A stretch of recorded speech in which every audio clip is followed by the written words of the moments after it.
Here is chapter 6 of the Lemonade War. This chapter you just get to listen to. There's no writing prompt or anything like that for it.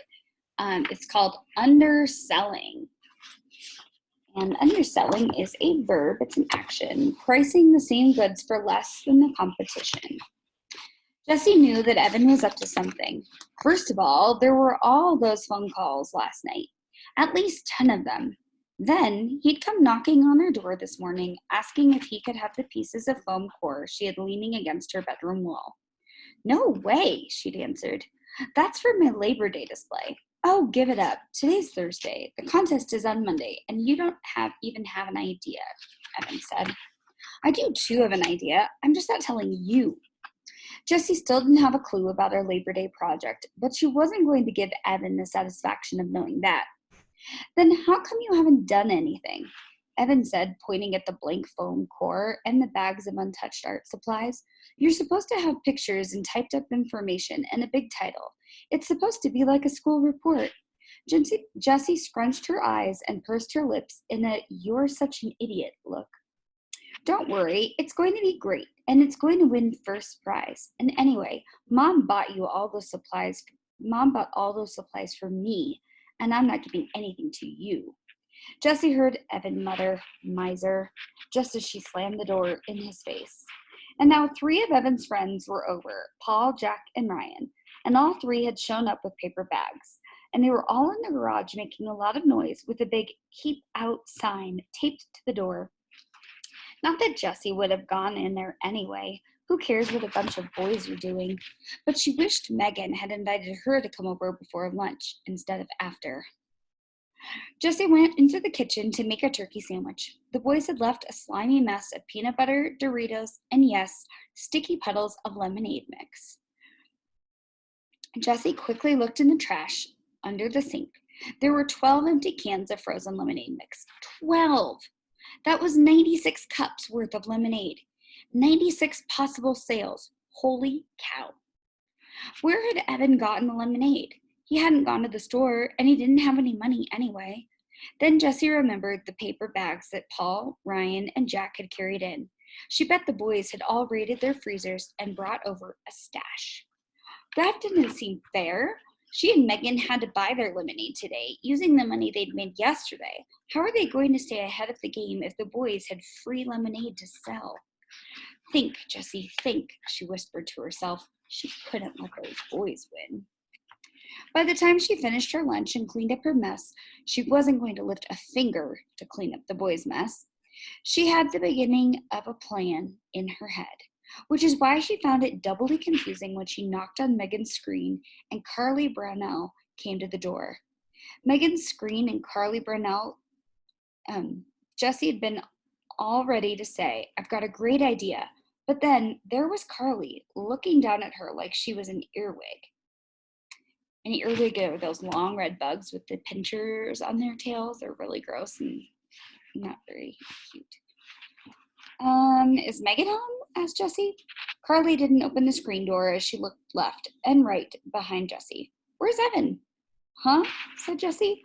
Megan came running down the stairs carrying bottles of nail polish. Oh, hi, Jessie, she said, opening the door. She poked her head out and looked around. Where's Evan? He's at home. Why? Asked Jessie. Carly made a noise like a snorting hippopotamus. I thought you said he was coming, said Megan. No, I didn't, said Jessie.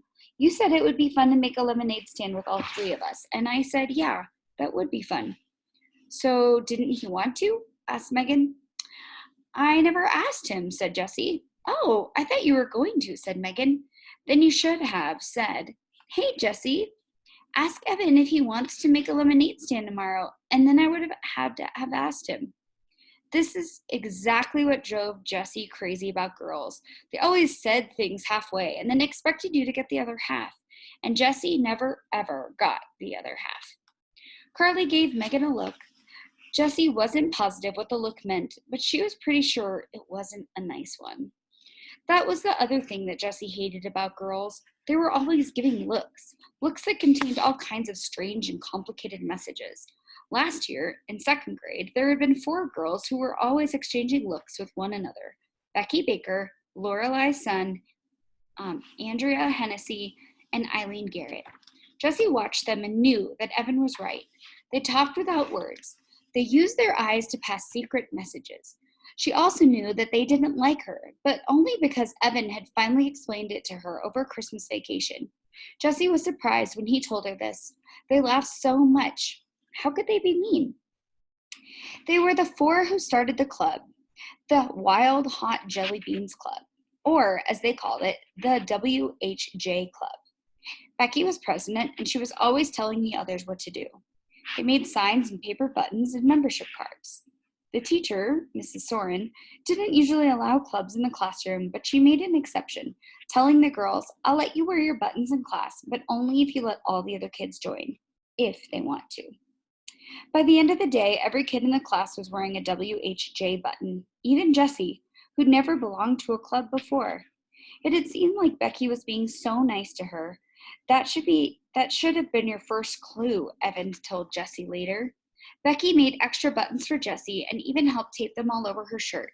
And she made a special membership card for her and even a WHJ sign that she helped Jessie glue onto her writer's workshop folder. Jessie remembered all the girls laughing and Jessie laughing too, and all those strange looks that Becky and Lorelai and Andrea and Eileen kept flashing back and forth, like secret notes passed in class that Jessie could never read. The very next day, Mrs. Soren collected all the buttons, gathered up all the membership cards, and even replaced Jessie's writer's workshop folder. "No clubs in the classroom," she said. "I made a bad choice by allowing it, even for one day." On the playground, Jessie went up to Becky. "Why is she breaking up the club?" she asked. Becky gave her a sour look. She'd been grumpy all morning. "Don't you get it, you dummy? WHJ doesn't stand for Wild Hot Jelly Beans. We just said that to Mrs. Soren. It stands for We Hate Jessie. It's the We Hate Jessie Club, and everyone in the class is a member." Jessie stared at Becky. Why did they hate her? What had she ever done to them? It didn't make sense. And then Lorelai, Andrea, and Eileen had laughed, and even Becky had managed a smirky grin. Doesn't that sound terrible? Does that make you think of anything? Do you have any personal connections? Maybe friends or yourself that have had some hard times with friends and them being mean to you or making you feel different? Doesn't feel very good. "Jerks," Evan said later when Jessie told him the whole story. "They've got rocks for brains. But Jess, you gotta be on the lookout for girls like that." Standing in Megan's front hall, Jessie stared at Carly. Something inside told her Carly was a girl like that. "Look," said Jessie, "it doesn't matter. Evan can't come over. He's busy. And we've got to get going on our lemonade stand. I've got a great idea." "We don't want to do a lemonade stand," said Carly. Jessie looked at Megan.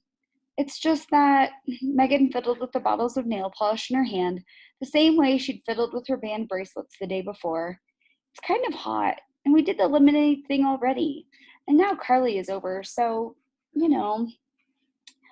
"You said you wanted to," said Jessie. "And I thought you liked me," she added inside her head. She felt her lower lip tremble. "Not now," she shouted inside. "Don't you be a big baby." Megan stood there saying nothing, fiddling with the bottles. Then she turned to Carly. "Aw, come on, Carly. It'll be fun. We made a ton of money yesterday, and it was really fun."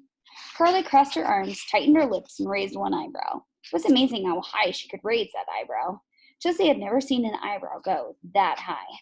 "Aw, come on, Carly," Megan said again. Carly didn't move a muscle. "Well then, I guess..." Megan's voice trailed off. She clicked one bottle of nail polish against another so that it made a tapping sound that filled the long silence. "I guess me and Jessie will do the lemonade stand alone then." I didn't think she was going to say that. Did you? Carly dropped her eyebrow in her arms. "Whatever," she said as she walked out the door. "Spend the day babysitting if you want." The screen door slammed, followed by a huge bucket full of silence. "Whatever," said Megan, imitating Carly's voice. Jessie laughed, even though she was still stinging from the babysitting remark. "Thanks for doing the lemonade stand with me," she said. "Are you kidding?" said Megan. "She's such a stuck-up jerk. I didn't even invite her over. She just rode by, and when I said that you and Evan might be coming over, she just walked into my house." "Are all the girls in 4th grade like her?" asked Jessie. She tried to sound casual. Some are and some aren't, said Megan. She sat down on the stairs and opened a bottle of sky blue nail polish. With quick, expert strokes, she started painting her toenails. Hey, that's right. You're going to be in our class next year. That's so weird. Jumping a grade? A lot of people skip a grade, said Jessie. Really? I never met one before. Here, do your toes green and then we'll be coordinated. Jessie ended up getting more polish on her toes than on her toenails, but by the time they were done, Jessie had explained her plan for the day. Value added. See, she said, pulling the 10 bright ideas to light up your sails from the back pocket of her shorts, she turned to bright idea number 2 and pointed with her finger. This is what it looks like. Value added, something extra, such as a special feature or attractive packaging, added by a company to a product that makes the product more desirable in the marketplace. So remember that if you go out and try to sell your products this summer, boys and girls. That means we give customers something extra that they didn't expect, explained Jessie. I mean, anyone can go home and mix up their own batch of lemonade, right? So if we want them to buy from us, we've got to give them something extra. We have to give them added value. Great, said Megan. What are we going to add? Well, how about chips? And maybe pretzels. Everyone likes chips and pretzels. We'll just have a bowl on the table and anyone who buys lemonade can have some free snacks. So we're adding value. Snacks. Yeah, except Jessie had stayed up late last night reading her mom's booklet. You know what we're really adding? Fun. That's the one thing people can't get all by themselves. It looks like we're selling lemonade and snacks, but really we're selling fun, and everyone wants fun. Wow, said Megan. That's really smart. It'll be like a party. And who doesn't like a party? Wow. Jessie nodded her head. She carefully tore out the definition of value added from the booklet and put it in her lockbox. Her mother always said, some ideas are like money in the bank. An hour later, they were all set up. The lemonade stand was newly decorated with streamers and balloons. 3 bowls of snacks, Cheetos, potato chips, and pretzels were set on top. Jessie had lugged Megan's boombox all the way downstairs, and Megan was doing the DJ thing with her CD collection. It looked like a party had somehow sprung up right in the middle of the hot concrete sidewalk. To anyone passing by, the lemonade stand shouted, "Come on over here. This is where the fun is." As soon as the music had come on, customers started drifting over. One of the moms across the street set up a sprinkler in her front yard, and soon all the kids in the neighborhood were running through the sprinkler and grabbing handfuls of Cheetos. 2 women walking their dogs stopped for a nibble and ended up staying for an hour. And 3 or 4 of the neighborhood mothers set up lawn chairs nearby and talked and ate pretzels while their kids ran through the water. But Jessie noticed a funny thing. Even though there was an endless buzz of activity around the stand and the chips were flying out of the bowls faster than Megan could restock them, they weren't selling much lemonade. "Hey, Jordan," said Jessie as a 4-year-old boy ran by in a bathing suit, "don't you want a cup of lemonade?" Jordan dive-bombed a pretzel bowl and came up with a fistful. "I had too much already. 4 glasses," and he ran off. "4 glasses," said Jessie to Megan. "He didn't buy any." "Mrs. Duran, do you want a cup of lemonade?" "Sorry, Jessie, I have to pass," said Miss Duran. "I had 2 already, and I'm trying to cut down on sugary drinks." "Where is everybody drinking so much lemonade?" wondered Jessie. She looked down the road. "Oh, wait a minute." "Megan, hold down the fort," said Jessie. "I'll be right back." "Sure thing," said Megan, dancing to the music. This lemonade stand was the greatest idea. It's like a birthday for the whole neighborhood. Jessie headed down the road. As she rounded the bend, she prepared for the worst. Evan's lemonade stand crowded with customers. But there was nothing, absolutely nothing. The corner was deserted. She crossed the street and went into the garage. There was the cooler, dirty and empty. And there were the stacked plastic chairs, 4 of them this time. And there was, wait a minute, those were new signs. Jessie pulled out 3 large pieces of foam core. On the back of each one was part of the penguin project Evan had done last year in 3rd grade. On the front were big letters, "Slow down, cheapest lemonade in town." Ahead, yesterday's prices, today's lemonade. You won't believe your eyes. Icy cold lemonade, just 10 cents a cup. So if people can pay 10 cents for a cup instead of 50, they're going to get a deal. And don't you think some people might want to do that? Yeah. Jessie couldn't believe her eyes. 10 cents a cup? That was crazy. Even if they sold all 96 cups, they'd only make $9.60. And split 4 ways, that was just $2.40 for each boy. Evan was never going to earn $100 with that kind of profit. Jessie went down into the basement. Evan and Paul were playing air hockey. Washoo! The puck flew into Evan's goal, and Paul threw his arms into the air in a victory V. Oh, snap, said Evan. You're winning. Winning? Winning? Are you kidding me, said Paul. Then he dropped his voice to a gravely growl and said, I don't play to win. I play to pulverize. Just like that Muscle Guy actor in Agent Down, the movie that all the boys were talking about. Paul was even flexing his muscle like the actor, except that Paul didn't have any muscles, at least none that Jessie could see. When Paul saw Jessie, he dropped his arms. Hey, he said. Paul was Jessie's favorite of Evan's friends. He always joked around with her, but in a nice way. And he never minded when Evan invited her to come along with them. Hey, said Jessie, what's up? Evan turned off the air hockey table. Nothing, he said. We were just going out. Paul dropped his hockey paddle onto the table and followed Evan into the garage. Jessie trailed behind. Where are you going? She asked. Down to the track, said Paul as he strapped on his bike helmet. We put pennies there this morning, so we're going to go get them now. Squash, you wanna... Yo, shouted Evan. My bee, muttered Paul. So, see ya, he said to Jessie. Jessie hated this feeling of being shut out, like she wasn't wanted. Evan had never made her feel that way before, even when sometimes he did want to be just with his friends. He'd always say things like, Jess, we're going to go shoot hoops, just the two of us. But when we get back, we'll play something stupid with you. So that she knew he still liked her, even when she wasn't invited along. But this was like he hated her. Like he'd never wanted to play with her again. And Paul was going right along with it. Is that the right thing to do? No. Jessie scowled. So you really cleaned up today at that lemonade stand, huh? She said. Yep, we sold out, said Evan. So what did you make? Like $3? She asked.